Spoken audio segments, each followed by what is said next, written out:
Bonjour Gauthier, vous suivez ce déplacement d'Éric Zemmour pour CNews.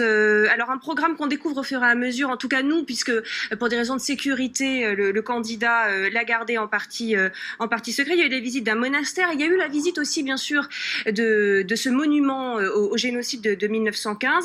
Ce que vient voir Éric Zemmour, Gauthier, c'est une vieille terre chrétienne qui serait en fait au cœur d'une guerre de civilisation, celle qui serait à l'œuvre actuellement, Gauthier.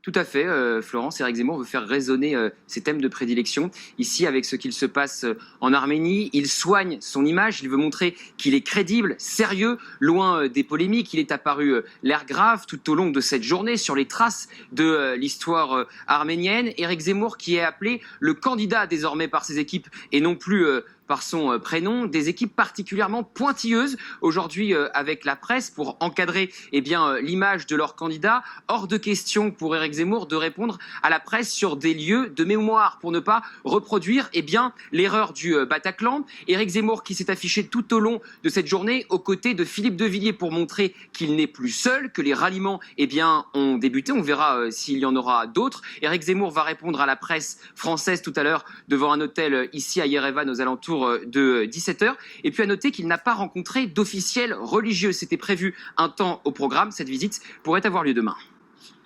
Merci beaucoup Gauthier, avec Francisco Carvelli en direct d'Arménie. Vous continuez à suivre ce déplacement pour nous, bien sûr.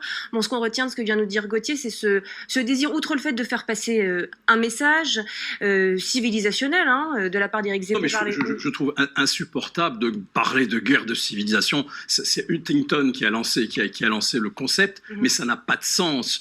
L'islam, c'est la fille du christianisme et c'est la fille du judaïsme. Oui, mais il y a les utilisations politiques aussi de la religion.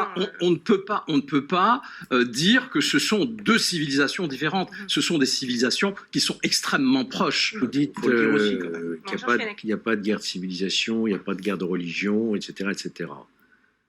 Vous oubliez quand même le sort des chrétiens d'Orient. Tout à fait. Non, mais j'allais en parler.